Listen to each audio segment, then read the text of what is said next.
Bonsoir à tous, shalom à tous et à toutes. Bienvenue. Vous êtes ici à Christ dans toutes les nations, à l'ambassade de Sion, donc à Genève. Gloire à Dieu. Oui, c'est une grâce pour nous de nous rassembler ici dans cette salle. Je tiens tout d'abord à rendre grâce à notre Père, Amen. Notre Père merveilleux qui fait que nous sommes ici aujourd'hui, ensemble, Amen. unis. Alléluia. Alléluia. Et je tiens également à saluer, honorer notre leader, l'apôtre Alain Léa, qui est notre père spirituel. Salutations apôtres. Également pasteur Marc, pasteur Rosie, bienvenue. Merci. Merci d'être présent. Bienvenue aussi à pasteur Christelle et prophète Yvon, notre ancienne Christelle également ici présente. Bienvenue. Et notre diacre Marie, ainsi que vous tous et toutes, vous êtes les bienvenus. Nous sommes dans la joie. Nous allons parler, méditer ensemble sur le thème de ce jour. Mais juste avant, je vous invite à parler à papa, lui simplement lui dire merci, là où nous sommes, exprimer en fait ce qu'il y a dans notre cœur, tout simplement. Si c'est des fardeaux, déposés. Si c'est des pensées bizarres, déposées. Mais vraiment, parlons-lui en cet instant. Alléluia.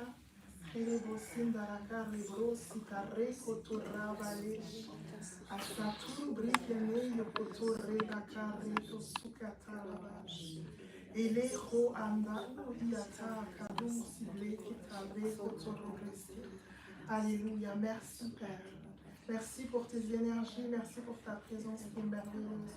Merci Papa pour ton amour parfait duquel tu nous combles matin, midi, soir, à chaque instant.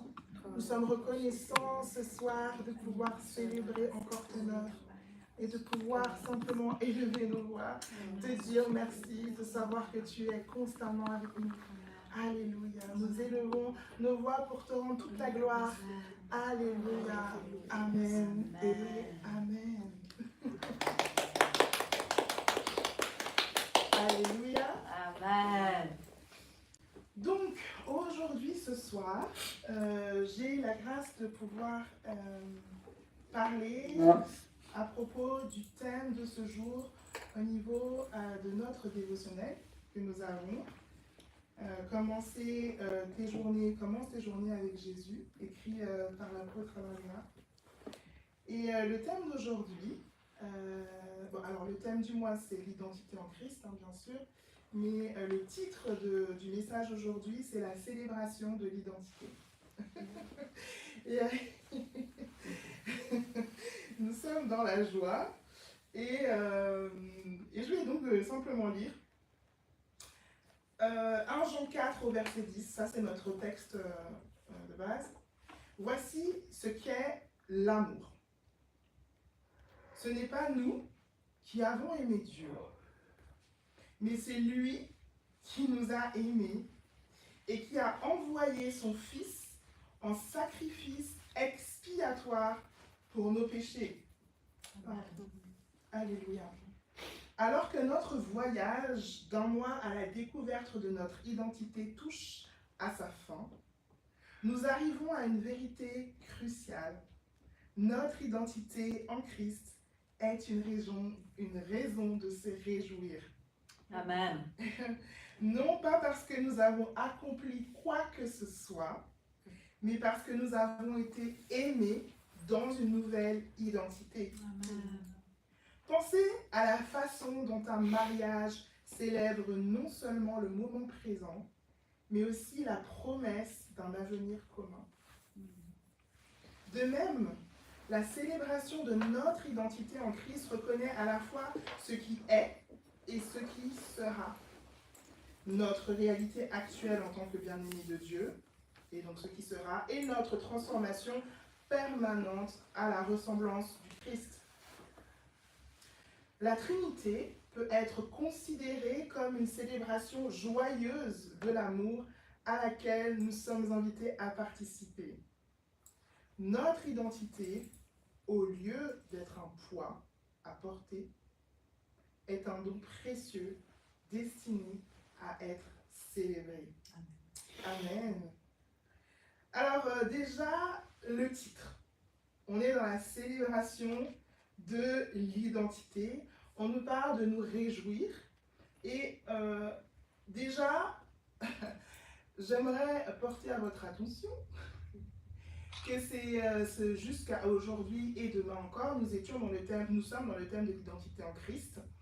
Et ce qui est très intéressant, pendant que je préparais ce temps-là, j'étais quand même assez surprise, fascinée par le fait que chaque jour, nous ayons eu un message qui nous parlait de notre identité. Et chaque jour, ce message était différent. On avait des aspects différents de notre identité en Christ. Et on a vu le grand échange, on a vu l'identité du repos, on a vu également le courage de l'identité, on a vu l'histoire dans laquelle nous sommes, on a vu la liberté des limites, l'héritage, etc. On a vu énormément de points. Et je me disais, mais waouh, en fait, l'identité en Christ, on en parle depuis un mois, quoi. Donc c'est énorme, en fait. Ça prend du temps. Et c'est une découverte qui est permanente. Hein. On le dit souvent à Christ dans toutes les nations. Nous sommes une révélation permanente de notre identité christique. Et la preuve en est que nous avons passé plusieurs jours, plusieurs semaines à parler, décortiquer, regarder, observer, admirer et célébrer également l'identité que nous avons en fait en Christ. Et j'ai trouvé ça formidable parce qu'on va continuer pendant des mois et des années à nous découvrir en lui. On a passé des heures à en parler, on a passé des heures à même méditer dessus. Et je trouve ça vraiment magnifique de pouvoir avoir cette grâce et de se rendre compte à quel point notre identité est juste waouh, merveilleuse. Alléluia. Et tout cela a permis de mettre en lumière en fait ce que Dieu a accompli lui-même. Alors, la célébration de l'identité, qu'est-ce que ça veut dire? Aujourd'hui, quand on célèbre quelque chose, quand on se réjouit pour quelque chose, ouais, le plus souvent, on se réjouit pour quoi, à votre avis? C'est quoi les réjouissances qu'on a? Les célébrations? Bah, les anniversaires, des fois. Des fois. Oui, les anniversaires, on peut faire des anniversaires. Les mariages. Les mariages. Les naissances. Il y a également les promotions, les diplômes, une guérison. Des fois, j'ai vu que quand quelqu'un est guéri dans un hôpital, là j'avais vu une petite vidéo comme ça, il est guéri du cancer, il y a tout le monde qui est autour, elle vient tirer la cloche, et puis tout le monde est là, oh, et tout ça. Il célèbre en fait la fin en fait de cette maladie. Il y a des célébrations également pour les fêtes. On a des fêtes, on fait des grosses célébrations. On inaugure des musées, des monuments. Et en fait, j'étais là et je me disais, oh, il y a beaucoup de choses, mais je me disais, mais est-ce qu'on célèbre vraiment notre identité en Christ? Et puis en fait, oui, on célèbre bien sûr notre identité en Christ. On a des moments comme ce soir où on est là et on se réunit, on célèbre ensemble. Parce que déjà parler, communiquer par rapport à notre identité en Christ, c'est de simplement reconnaître en fait et se réjouir ensemble de notre identité en Christ. Le dimanche également, on célèbre notre identité en Christ. Mais après, je regardais et je me disais, mais est-ce qu'on célèbre nous-mêmes? Moi, est-ce que je célèbre parfois mon identité en Christ? Est-ce que je suis en train de contempler et de dire, waouh, mais en fait... je suis merveilleuse, je suis cette œuvre. Amen. Et je sais, c'est des questions qu'on peut se poser, et sans condamnation, quoi, mais c'est juste des réflexions qu'on peut avoir tout simplement pour nous-mêmes. Et à partir de ce moment-là, quand on commence à réfléchir comme ça et qu'on va avec le Père et qu'on discute, il y a quelque chose qui sort et du coup, on va encore et encore contempler en fait, contempler qui on est en Christ. Alléluia. Et le mot célébration, quand je dis ce mot-là, je ne sais pas ce que ça fait dans votre tête, mais moi ça fait, j'ai une image. Ou toi aussi tu as une image. Tu veux partager ou pas? C'est quoi ton image? C'est comme un feu d'artifice en fait. Oh waouh! Quelqu'un d'autre a un feu d'artifice? Moi, oui, c'est exactement ça. Je vois les feux d'artifice qui explosent partout de la fête nationale, parce que j'allais parler de la fête nationale française, mais bon, de la fête nationale. Et oui, moi c'est pour ça que je dis qu'on est en Suisse, donc de la fête nationale suisse, ou d'autres fêtes comme ça. Et on voit, en fait, moi je vois ça. Je vois les éclats, je vois les enfants qui courent partout, qui rigolent, qui crient, qui sont contents, excités, les parents qui essayent de rattraper les enfants. En fait, il y a une effervescence. Quand il y a ce mot célébration, pour moi, je vois l'effervescence. Et je vois également je vois les parents, je ne sais pas pourquoi, mais je vois des parents assis et qui regardent comme ça avec un air un peu calme, posé, qui sourit tranquillement. Mais il y a une joie en fait.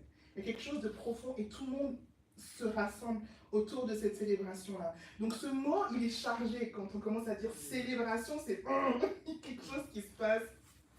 Et je trouvais ça magnifique de l'accoler avec l'identité.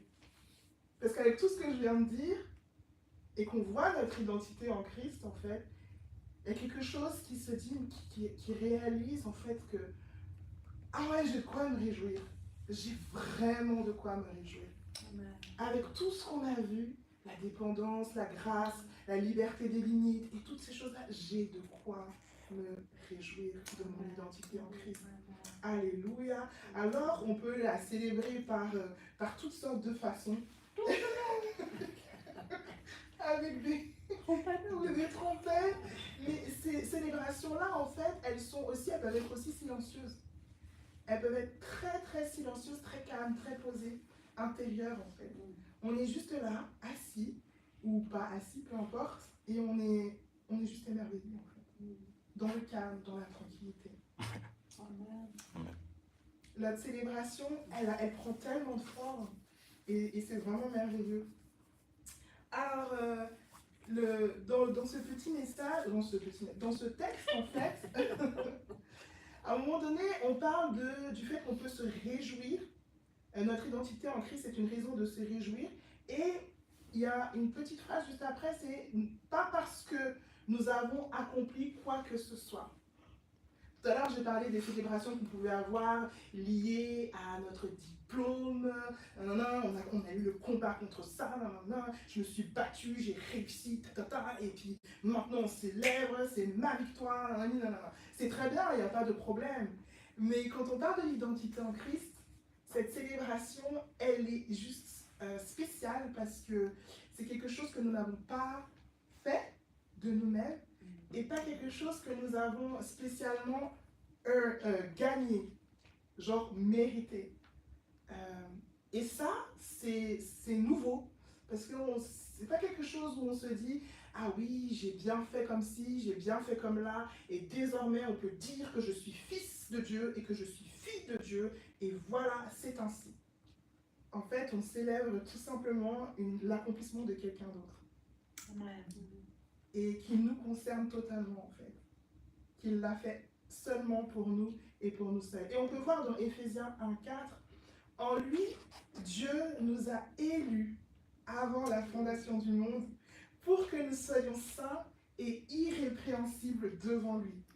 Nous ayons prédestinés dans son amour à être ses enfants d'adoption par Jésus-Christ, selon le bon plaisir de sa volonté, à la louange de sa gloire, de sa grâce qu'il nous a accordée en son bien-aimé. C'est un très beau texte, très long et très très profond, mais là encore on voit, c'est pas nous qui avons fait quelque chose.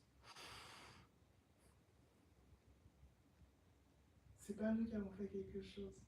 Alors parfois, on a du mal à célébrer les réussites de certains et d'autres, et parfois on est content pour les autres. Mais là, en fait, ça concerne absolument tout le monde, toute l'humanité. Tout un chacun est concerné par cela. Et tout un chacun peut glorifier, acclamer, célébrer et dire « Waouh, merci Père, cette identité c'est toi et toi seul à qui je la dois. » Et c'est par grâce, dit l'apôtre Paul en Éphésiens 2, au verset 8 à 10, car c'est par la grâce que nous sommes sauvés, par le moyen de la foi. Et cela ne vient pas de vous, c'est le don de Dieu. Ce n'est point par les œuvres afin que personne ne se glorifie. Car nous sommes son ouvrage, ayant été créés en Jésus-Christ pour de bonnes œuvres que Dieu a préparées d'avance afin que nous les pratiquions. En fait, comme je l'ai dit tout à l'heure, célébrer notre identité revient à célébrer l'œuvre de Christ. Tout est accompli, crié à la croix, enfin dit à la croix par Jésus, son chef-d'œuvre en fait. C'est pas une célébration centrée sur soi, égoïste, où tu dis moi je suis fils de Dieu et toi t'es rien, et où tu te mets en avant par rapport à l'autre. Non, c'est par grâce et par sa grâce seule que nous sommes ce que nous sommes aujourd'hui. Et nous réalisons en fait que durant tout ce mois de janvier, tout ce dont nous avons parlé est quelque chose que nous n'avons pas à accomplir, mais donc une identité donnée par notre merveilleux Père à travers son Fils, Jésus-Christ, et tout cela par amour. Amen. Voici ce qu'est l'amour. Ce n'est pas nous qui avons aimé Dieu, mais c'est lui qui nous a aimés et qui a envoyé son Fils en sacrifice expiatoire pour nos péchés. Alors notre identité, oui, nous avons notre identité en Christ, c'est une raison de se réjouir, parce que déjà on n'a pas accompli quoi que ce soit, et ça fait du bien. Et deuxièmement aussi parce que nous avons été aimés dans une nouvelle identité. Et là, on va s'attarder sur l'amour. Quand on célèbre notre identité, en fait, on réalise qu'on célèbre l'amour. L'amour de Dieu pour nous. Parce que, on voit, je relis 1 Jean 4, verset 10, voici ce qu'est l'amour. Ce n'est pas nous qui avons aimé Dieu, mais c'est lui qui nous a aimés et qui a envoyé son Fils en sacrifice expiatoire pour nos péchés. En fait, notre identité découle de l'amour de Dieu, découle de ce que lui nous appelle ses fils et ses filles bien-aimés en fait. Et c'est juste merveilleux parce que, je ne sais pas pour vous, mais moi, je ne sais pas si vous avez déjà aimé quelqu'un en premier, c'est-à-dire que une relation amicale ou amoureuse, vous êtes là et tout, et vous appréciez cette personne à fond, et l'autre, elle est là un peu dépassée par votre amour, et puis soit elle reçoit, ou soit c'est trop, et elle s'en va. Ou alors, vous avez déjà été aimé par quelqu'un, d'abord, qui vous a aimé d'abord. Et ça change en fait, parce qu'on se sent, il y a quelque chose qui nous donne une certaine assurance, et qui nous permet de nous épanouir dans cet amour-là. C'est cette personne qui m'a aimé en premier. C'est pas moi j'ai rien fait. Il est venu me chercher et il a dit je t'aime. Et il a plus que dit je t'aime, il s'est uni à moi. Alléluia, il m'a uni à lui. Il est venu habiter et il a déversé son amour par son esprit en moi. Et du coup, c'est cet amour-là dont nous sommes... auquel nous sommes intrinsèquement, c'est ça, liés en fait, unis. Et c'est là où on peut se réjouir et célébrer. Parce que non seulement nous n'avons rien accompli, nous n'avons rien eu à faire pour être ce que nous sommes aujourd'hui, mais en plus de ça, nous avons été aimés et c'est d'abord lui qui nous a aimés et ensuite nous qui avons pu répondre à cet amour. Et là, ça donne envie de sauter, de danser, de célébrer, de juste, waouh, de contempler cette beauté en fait. Amen. Et quand on réalise que la célébration, c'est en fait simplement quelque chose qui va exprimer notre gratitude envers Dieu pour ce qu'il a fait de nous. C'est simplement ça. Et si, en fait, tout se rattache à notre identité, tout ce qui se rattache, à notre identité, aujourd'hui est profondément lié à Christ en fait. C'est lui qui a tout fait. Il nous a sauvés, restaurés, donné la vie, réconciliation. Il nous a parlé du Père. C'est lui qui est venu nous annoncer vraiment qui est le Père, qui nous a expliqué qui est le Père, son amour. Jean 3,16, Dieu a tant aimé le monde. C'est lui qui a dit en fait toutes ces paroles et qui nous a témoigné vraiment de qui nous étions en fait. Des fils et des filles aimés, des bien-aimés, des chéris, des cajolés, des préférés de notre Papa d'amour. Et il est venu pour nous enseigner tout ça en fait. Alors quand on pense maintenant à notre identité, on peut tout simplement contempler et dire « Waouh, merci Père, j'ai rien eu à faire, j'ai pas fait quoi que ce soit, j'ai été juste, on va dire entre guillemets, victime de ton amour, de ton amour profond, de ton désir pour moi, et ce depuis avant la fondation du monde. » Alléluia. Et quand on célèbre notre identité, j'ai trop aimé l'exemple du mariage. Parce que je ne sais pas si quelqu'un est déjà allé à un mariage ici. Bon, la question est un peu... Mais vous êtes tous allés à un mariage ici. Je pense que sur YouTube, vous avez pu assister peut-être à un mariage. Mais si un jour vous avez l'occasion et que vous n'avez pas encore assisté, allez-y. En fait, dans les mariages, moi, ce que je trouve qui est chouette et qui est juste merveilleux, c'est que tout le monde est content. C'est l'occasion de pouvoir mettre ses vêtements, de pouvoir vraiment se réjouir ensemble. Et on fait comme une... C'est un peu bizarre, mais on fait comme une trêve du quotidien. Et on ne pense plus à rien d'autre qu'au joyeux couple qui est là. Et on danse, on célèbre, on mange, on fait la fête. Et j'ai trop aimé cette analogie parce que il dit, mais vraiment, ce que j'ai trouvé super beau, c'est qu'il dit, attendez juste un instant, je remonte vite fait. Il dit, mais pensez à la façon dont un mariage, il va célébrer non seulement le moment qui est présent, mais aussi l'avenir, la promesse d'un avenir commun. Et quand on fait les petites cartes là, ou les dons pour le couple et tout, c'est pas qu'on se dit, ah bon, ils se sont mariés aujourd'hui, bon, ils n'ont pas d'avenir, c'est fini, c'est bizarre.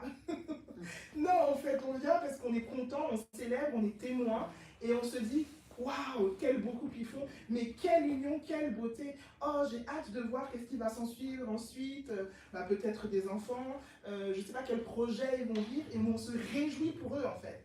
On se réjouit de voir la suite, on se réjouit pour le temps présent, l'amour qui sont là tous les deux en train de faire des vœux là. Et on se réjouit aussi pour la suite en fait, pour l'union qu'ils vont vivre, qu'ils vont expérimenter. C'est le début de quelque chose de grandiose en fait, c'est une famille qui se crée. Et c'est pour ça que j'ai aimé ça, parce qu'il fait le parallèle avec notre identité, la célébration de notre identité. On va célébrer en fait quelque chose de merveilleux. Le fait que nous soyons ses bien-aimés. Donc c'est une réalité qui est actuelle, comme quand on va au mariage, on voit le couple qui est content et tout ça. C'est une réalité qui est actuelle, on célèbre le fait que nous soyons ses bien-aimés. Donc on est tout content.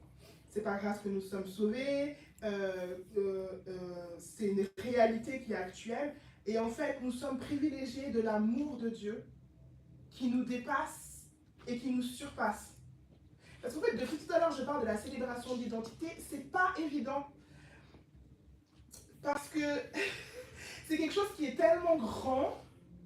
L'identité en Christ, c'est quelque chose qui est tellement grand, et sur l'amour de Dieu pour nous est tellement puissant, et tellement fort, et tellement indicible, que de mettre des mots dessus, parfois c'est un peu compliqué. Mais je sais que vous comprenez, parce que vous êtes avec moi.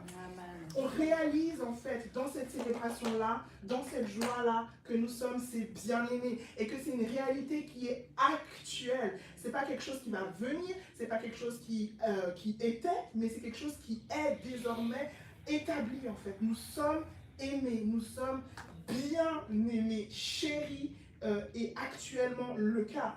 Et nous voyons que en fait, si on se pose quelques instants pour contempler le fait que Dieu, en tant que Père, le Fils et le Saint-Esprit nous aime, et ce de façon individuelle, intimement, au point de se faire chair pour nous et de venir habiter en nous et nous en lui, de nous inclure, on peut se poser quelques instants et contempler ça, quoi.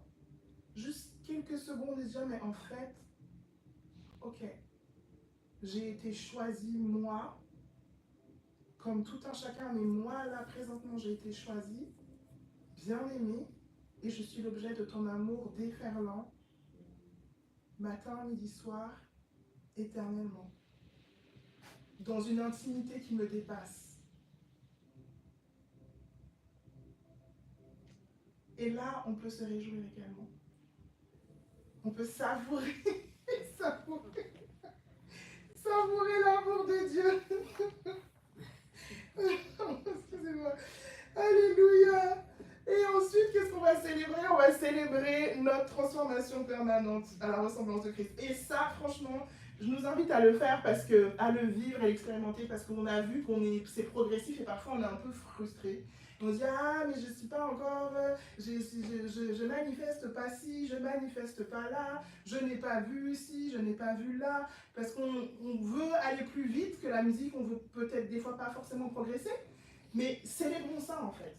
Parce que c'est dans le mariage qu'on a dit comme exemple tout à l'heure, disons que l'homme, il est faillible.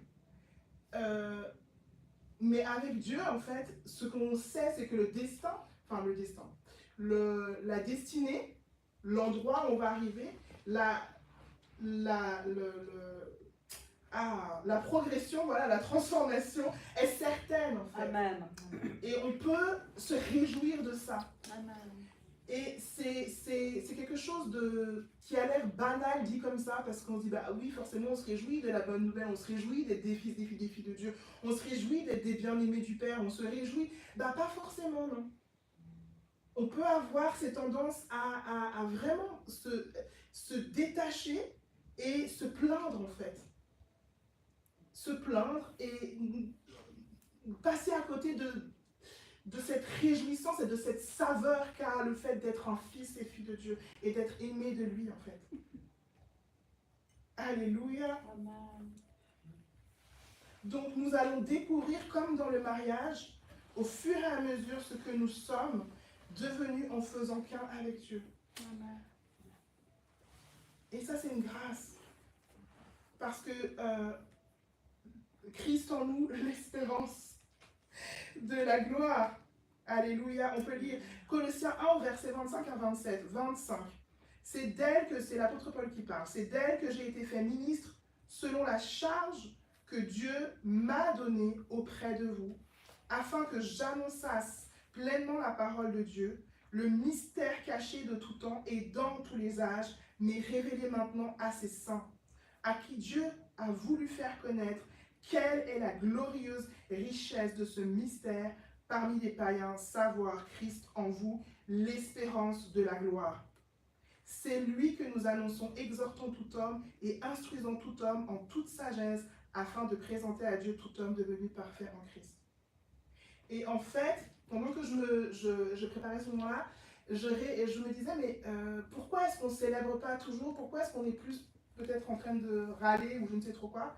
En fait, je me suis dit, en fait, c'est que c'est lié à la conscience et à la connaissance de qui nous sommes, à la réalisation de qui nous sommes, de notre identité, en fait. C'est vraiment lié à ça. Parce que quand on réalise de plus en plus, petit à petit, qui nous sommes, le fait que nous soyons bien aimés, que nous n'ayons rien à accomplir et qu'on réalise que c'est une réalité en nous, et bien du coup, ce qui est à l'intérieur de notre conscience, ce qui se passe, ça commence à s'exprimer à l'extérieur. Parce qu'il y a une transformation intérieure. Mais on ne va pas célébrer quelque chose qu'on n'a peut-être pas compris ou qu'on n'a peut-être pas conscience, dont on n'a pas conscience. Je veux dire, si vous n'êtes pas invité au mariage, vous n'allez pas célébrer le mariage de quelqu'un, en fait. Vous n'êtes pas au courant. Donc vous n'allez pas commencer à faire la fête tout seul dans votre coin pour le mariage de quelqu'un que vous ne connaissez pas et que vous n'avez pas été invité. Vous allez vous célébrer le mariage de quelqu'un quand vous êtes au courant que la personne et son ami là vont se marier et sont ensemble. Et plus vous connaissez l'histoire, plus la joie dans la célébration du mariage, elle est plus explosive. C'est pas la même chose que ce soit le pote du collège qui vient au mariage de sa pote qu'il n'a pas vu depuis 16 ans, que la mère ou le père, ou que la meilleure amie ou le témoin, ou je ne sais chez qui encore, que le traiteur il se réjouit parce que lui il est payé, vous voyez? Et donc c'est lié à ça en fait, la célébration de notre identité. C'est pas quelque chose... ça vient en fait avec la connaissance de qui nous sommes, ça vient avec la réalisation de ce que Dieu est et qui Dieu est pour nous et de son amour dans nos profondeurs en fait, de l'expérimentation au quotidien ou même dans des situations extrêmes de sa grâce. Et c'est pour ça que moi je vais prendre un exemple, et j'aime beaucoup prendre l'exemple de l'apôtre Paul, mais on peut prendre des exemples de nos vies. L'apôtre Paul, à chaque fois j'aime beaucoup cet exemple-là parce qu'il m'a toujours intrigué quand il était dans sa prison là, dans ses actes 16 au verset 23 à 26, il dit après qu'on les eut chargés après qu'on les eut chargés de coups, je rigole parce que c'est chargé, c'est pas qu'on a donné 3 coups, c'est bam bam bam bam bam, ils les jetèrent en prison en recommandant au geôlier de les garder sûrement. Donc la situation franchement elle est catastrophique. C'est nul, enfin je veux dire, j'ai été tabassée. Et puis, c'était même pas de ma faute, en fait. Je veux dire, j'ai pas fait du mal à qui que ce soit, on va dire, en réfléchissant terre à terre, hein, charnellement. Ils n'avaient rien fait de mal, si on peut dire les choses ainsi. Donc, ils ont été chargés de coups, on les jette en prison en recommandant au geôlier de les garder sûrement. Le geôlier, ayant reçu cet ordre, il les jeta dans la prison intérieure et leur mit en plus des cèpes aux pieds. Donc, il les, comment on appelle ça, emprisonne, enfin, enchaîne même beaucoup. Vers le milieu de la nuit, Paul et Silas priaient et chantaient les louanges de Dieu. Et les prisonniers les entendaient. La célébration de notre identité en Christ, en fait, c'est pas juste quand tout va bien. Tout est beau, tout est rose, et puis on est tout content. Et tout. La célébration de notre identité en Christ, c'est quelque chose qui est de l'ordre du vécu quotidien et dans les situations les plus même compliquées. Et je voyais ça et je me disais, mais c'est une conscience en fait de la grâce et de la joie et de l'amour et de Dieu en fait en toi qui te chérit pleinement et ça te fait dépasser tout en fait. Ça ne veut pas dire qu'il n'avait pas mal, hein, on ne va pas dire, voilà. Mais je ne sais pas si vous voyez ce que je veux dire. Il célèbre, il chante les louanges de Dieu à cet endroit-là. C'est très particulier en fait. C'est très très très particulier. Et ça permet à ce moment-là, il dit les prisonniers les entendaient, tout à coup il se fit un grand tremblement de terre, en sorte que les fondements de la prison furent ébranlés. Au même instant, toutes les portes s'ouvrirent et les liens de tous les prisonniers furent rompus. Ce qui se passe à ce moment-là, c'est glorieux. Est-ce que Paul et Silas savaient qu'elle allait se passer là? Ça, j'en sais rien du tout. Mais en fait, le fait de s'être mis à célébrer et chanter les louanges de Dieu dans cette situation qui est quand même difficile, catastrophique, je veux dire, on a été défoncé, enfin, on a été, battu à coups à des forts coups, emprisonnés et tout. En fait, dans cette situation-là, ce qu'ils ont choisi, c'est de commencer de prier et de louer et d'adorer Dieu. Ça allait comme ça, on se dit, oh ouais, oui, mais bon, c'était l'apôtre Paul et Silas. Mais en fait, pas vraiment. Oui, c'était leur vie, leur situation, mais en fait, on peut tous vivre ça. Et le fait qu'ils aient chanté et célébré de cette façon-là, c'est leur expression à eux. Ça ne veut pas dire que maintenant, quand tu es dans une situation, tu dis, ah, je veux faire comme Paul et Silas, et puis tu vas commencer à chanter les louanges. Tu peux, hein, je veux dire, mais dans ton expression, dans ce que tu vas vivre, tu vas célébrer à l'intérieur même. Des fois, tu n'as plus de mots, des fois, tu n'as même pas une pensée, mais quelque chose qui est en toi, c'est-à-dire l'esprit que tu es, va célébrer ton identité.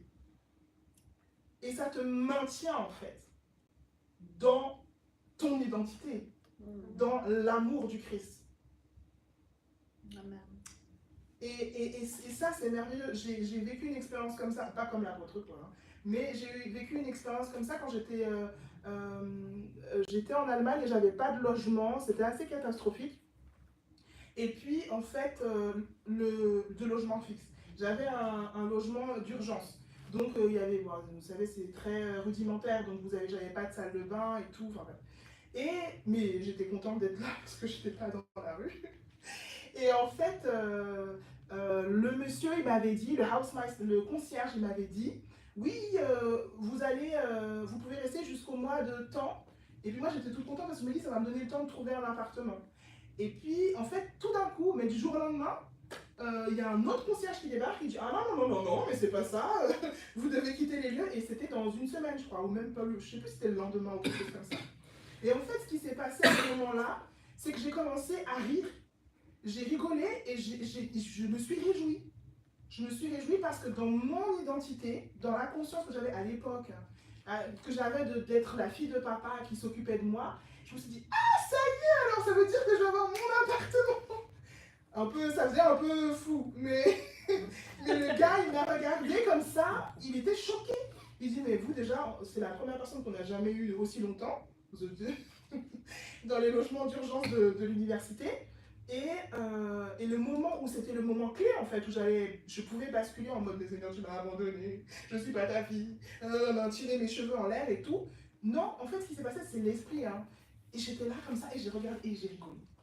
Et le monsieur, il m'a regardé choqué. Il ne comprenait pas. Il m'a fait un petit sourire en disant, bon, c'est peut-être que ça va aller au bout de sa vie, là. Elle a craqué. Et je lui ai dit, oh, merci papa, ça veut dire que j'aurai un nouvel appartement. Et c'est ce qui s'est passé, en fait. Je ne savais pas quand, ni comment, ni où, mais j'ai eu mon appartement. Et en plus, c'était super. Ça, c'est encore une autre truc. Mais en fait, c'est pas une technique. Ce que je suis en train de dire, c'est que c'est pas une technique. Je parle de quelque chose de conscient, de l'intérieur et qui s'exprime à l'extérieur. Ça ne veut pas dire que maintenant, tout d'un coup, dès que vous avez un problème, vous allez commencer à rigoler devant la personne qui est en face de vous pour pouvoir gérer la situation. Pas du tout. C'est quelque chose qui est personnel, intime, lié à la connaissance de Dieu à l'intérieur de toi et à ta relation avec lui, en fait. Et c'est là où, dans beaucoup de situations, tu peux célébrer. Tu peux célébrer. C'est pas quelque chose d'impossible. Et je parle à quelqu'un qui est là et qui se dit impossible pour moi de célébrer. Jamais, de toute façon, Dieu n'a rien fait pour moi. Faux, FAX. Tu peux célébrer ma soeur, tu peux célébrer mon frère. Prends courage et avance simplement dans cette relation, dans cette découverte de qui tu es. Et je t'assure que tu célébreras même dans les temps difficiles. Alléluia. Alors notre identité, donc on est au dernier point, on parle à un moment donné, l'apôtre parle de la Trinité. La Trinité peut être considérée comme une célébration joyeuse de l'amour à laquelle nous sommes invités à participer. Je vais relire. La Trinité peut être considérée comme une célébration joyeuse de l'amour à laquelle nous sommes invités à participer. Pareil, je ne me suis jamais dit ça. J'ai jamais vu la Trinité comme une célébration joyeuse de l'amour, en tout cas avec ces mots-là. Mais c'est un endroit, c'est là où nous sommes en fait, dans la Trinité, dans le cœur du Père, dans le Fils, par l'Esprit. Et nous sommes à cet endroit-là. Et c'est un lieu de célébration joyeuse de notre identité. Alors tout à l'heure, je parlais d'exprimer la joie et tout ça, on a chacun notre expression. C'est à l'intérieur de nous, en fait. Tout ça, ça se passe à l'intérieur de nous. Et on peut découvrir, en fait, ce lieu, comment dire, on peut découvrir, oui, ce lieu, le cœur du Père, là où on est, dans le Fils, on peut le découvrir quotidiennement, au fur et à mesure et célébrer ensemble notre relation, notre amour, notre communion, notre identité en lui. Et je vais répéter. On peut découvrir à l'intérieur de nous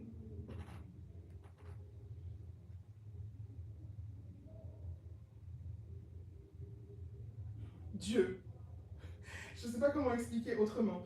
Bref, en fait, on peut le découvrir à l'intérieur. En fait, on peut découvrir cette célébration joyeuse de notre identité en Christ avec Dieu à l'intérieur de nous.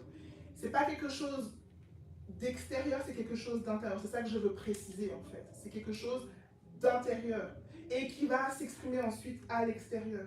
D'accord ?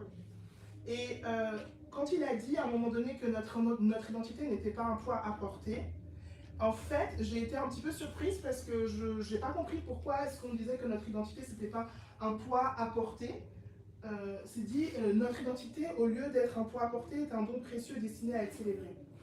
Et je me suis posé la question et j'ai commencé à regarder un peu pour voir pourquoi est-ce qu'on se dirait que notre identité est un poids à porter.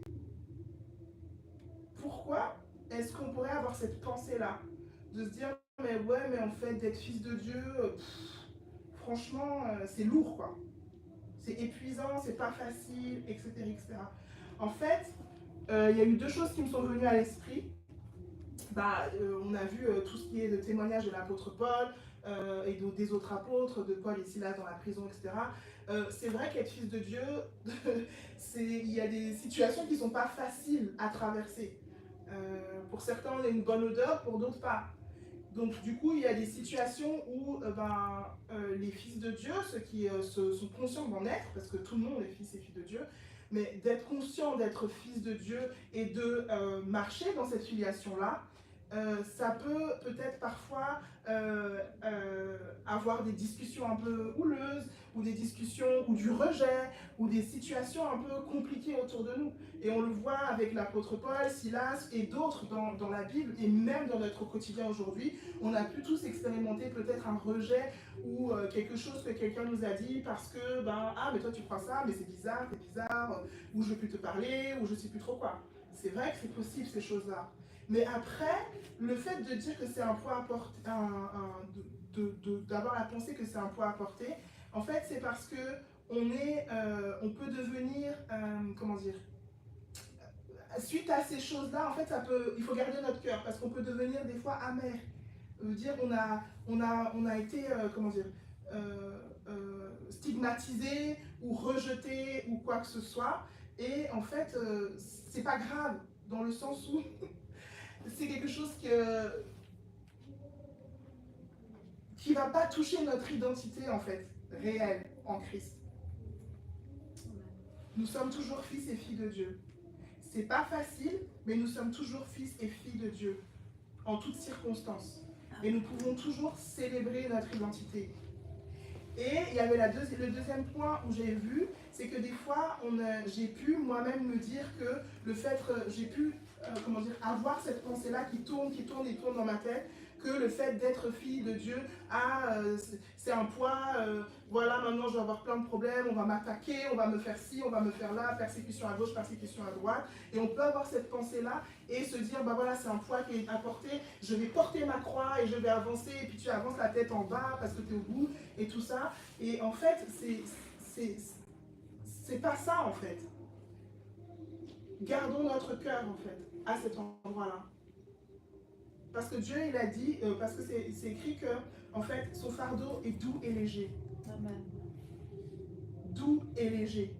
Donc, il n'a pas donné un poids pour que nous puissions porter et que nous puissions courber le dos et être au bout du bout et ne plus jamais être dégoûtés, en fait. Pas du tout. On a parlé qu'on est des fils et des filles bien aimés du Père, que notre identité, elle se trouve dans l'amour de Dieu pour chacun et chacune de nous. Et nous sommes appelés à voir et à réaliser qu'en fait notre identité, qui nous sommes, est un don qui est précieux et qui est destiné à être célébré par nous-mêmes. Nous sommes appelés à jouir et à nous réjouir de cette identité-là, en fait. Avec tous les saints, avec tous les croyants, tous ceux qui sont avec nous et tous ceux qui vont découvrir, on est appelés à se réjouir ensemble de cette identité-là. Alors, j'ai remarqué aussi que, en fait, la célébration de l'identité de qui nous sommes en Christ, Jésus en a déjà parlé, en fait, avant même dans Luc 15, il en a parlé plusieurs fois dans plusieurs paraboles. Il a parlé de la parabole avec le mouton. Le mouton, celui, il y a 100 brebis, et puis il y en a une qui s'en va, et puis il va laisser les 99 autres, il va aller chercher la brebis, et il va revenir, et tout le monde va se réjouir. Pareil pour la drachme perdue, la pièce perdue, la dame, elle va aller appeler tout le monde pour aller chercher cette pièce, parce que c'est quelque chose de très important pour elle et qui a de la valeur. Et en fait, tout le monde va se réjouir en fait avec elle quand elle l'a trouvée. Donc il y a cette célébration-là, cette joie de retrouver quelque chose qui a été perdu. Et après, il va plus loin, il va dans le Luc 15 au verset 11 à 32, il dit encore, un homme avait 2 fils. Le plus jeune dit à son père, mon père, donne-moi la part de bien qui doit me revenir. Et leur père leur partagea son bien. Peu de jours après, le plus jeune fils, ayant tout ramassé, partit pour un pays éloigné où il dissipa son bien en vivant dans la débauche. Lorsqu'il eut tout dépensé, une grande famine survint dans ce pays et il commença à se trouver dans le besoin. Il alla se mettre au service d'un des habitants du pays, qu'il envoya dans ses champs garder les pourceaux. Il aurait bien voulu se rassasier des carouges que mangeaient les pourceaux, mais personne ne lui en donnait. Il était dans une situation terrible. Étant rentré en lui-même, il se dit, combien de mercenaires chez mon père ont du pain en abondance, et moi, ici, je meurs de faim. Je me lèverai, j'irai vers mon père, et je lui dirai, mon père, j'ai péché contre le ciel et contre toi, je ne suis plus digne d'être ton fils, d'être appelé ton fils, traite-moi comme l'un de tes mercenaires. Et il se leva et alla vers son père. Comme il était encore loin, son père le vit et fut ému de compassion. Il courut se jeter à son cou et le baisa. Le fils lui dit, donc ce qu'il avait prévu de dire, « Mon père, j'ai péché contre le ciel et contre toi. Je ne suis plus digne d'être appelé ton fils. » Mais le père, il dit à ses serviteurs, « Apportez vite la plus belle robe et l'en revêtez. Mettez-lui un anneau au doigt et des souliers aux pieds. Amenez le veau gras et tuez-le. Mangeons et réjouissons-nous, car mon fils que voici était mort et il est revenu à la vie. Il était perdu et il est retrouvé. » Et ils commencèrent à se réjouir. Ils commencèrent à se réjouir. On voit qu'en fait ici, la joie, elle vient du fait que l'identité, elle a été retrouvée. Le fils s'est rendu compte, le père a vu le fils a dit, oui, non, mais le père a dit, il n'a même pas répondu, il dit, amenez vite la robe, amenez toutes les choses pour lui mettre dessus, revêtez-le, on va faire la fête, on va tuer le veau gras, amenez tout le monde, et ils commencèrent à se réjouir en fait. Et là, on voit la célébration de l'identité. Elle commence déjà même, vous savez, Dieu nous a aimés le premier. C'est lui qui fait tout en premier. Donc la célébration, c'est lui qui a commencé à célébrer en fait. C'est pas nous qui avons commencé à célébrer parce qu'on a décidé de célébrer. Nous, on réciproque tout simplement avec ce qui se passe dans la Trinité parce qu'on est dedans. Mais c'est lui qui a commencé à célébrer. C'est lui qui a dit, allez les gars, ramenez tout parce qu'il y a une joie intense. Je veux dire, tu prépares une fête en fait. Voilà, tu prépares une fête. Ça fait des années que j'attends qu'il soit là, ça fait des années que je veux voir qu'il revienne, je veux voir son visage, je veux sentir son odeur, je veux pouvoir le prendre dans mes bras, je veux pouvoir le chérir, lui faire des bisous, mettre ma main là, moi, un bisou sur la nuque, tout ça, le prendre dans mes bras, je vais me réjouir, peu importe ce qu'il est en train de dire dans sa pensée obscure, en train de me dire, oui, non, je suis plus digne d'être ton fils, pour moi, comme un... Non, moi, je me réjouis en fait de son identité, de qui il est à travers moi en fait, parce que je l'aime. Je suis son père. Et là, il y a une célébration immense. Il y a une célébration immense. Il a dit, mais il fallait bien s'égayer et se réjouir parce que ton frère, voici, était mort, que voici était mort et qu'il est revenu à la vie. Il était perdu et il est retrouvé. Ça a été notre cas aussi. Nous étions morts dans nos pensées, là, et nous avons été ramenés à la vie, réconciliés avec notre Père. Et en fait, on s'est réjoui, en fait, quand on a vu cette réconciliation, on a réalisé cette réconciliation. Mais ça ne se termine pas là. Vous avez vu, on a vu tout à l'heure, on célèbre le fait que nous soyons bien aimés, que nous soyons retrouvés, réconciliés, mais on célèbre également la transformation qui est en train de se faire, en fait. On célèbre ce qu'on va expérimenter encore avec le Père, parce que ce qu'on a expérimenté, eh ben, ça sera toujours de plus en plus grand, de plus en plus beau, parce qu'on est de plus en plus conscient, en fait. Et c'est là où le Père, il emmène le Fils. Il n'écoute même pas ces trucs bizarres. Il n'écoute même pas. Il trace. Il dit non, on va se réjouir, faisons la fête. Et ils commencèrent à se réjouir.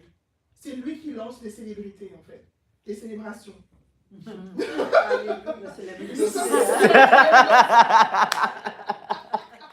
Voilà. Amen. Alléluia. Nous sommes des célébrités. Célébrées par notre papa d'amour. Donc voilà d'où vient la célébration en fait. Elle vient d'abord toujours du même endroit, de celui qui a tout commencé en fait. Tout commence par son amour, tout commence par sa grâce. Et il nous emmène dans la célébration, dans la joie de découvrir qui nous sommes, de découvrir que nous sommes chéris, aimés à l'intérieur, dans son étreinte, dans son sein là, comme des petits, on est tous bien serrés à l'intérieur. Et il est là, il se réjouit avec nous. Et là, maintenant, il est réjoui encore parce qu'on est tous rassemblés. On est rassemblés pour célébrer quoi? Célébrer son œuvre, célébrer notre identité. C'est pour ça qu'on est tous ici ce soir. C'est pas pour autre chose, c'est pas pour regarder la belle décoration ou quoi que ce soit. C'est simplement pour découvrir découvrir, reconnaître encore et encore que nous sommes ses fils et ses filles, ses bien-aimés, pour avancer dans cela et pour aller encore plus loin, annoncer, partager cette bonne nouvelle à nos frères et sœurs. Alors continuons à célébrer, alléluia, qui nous sommes en Christ. Et je vais tout simplement terminer avec ce verset, pardon.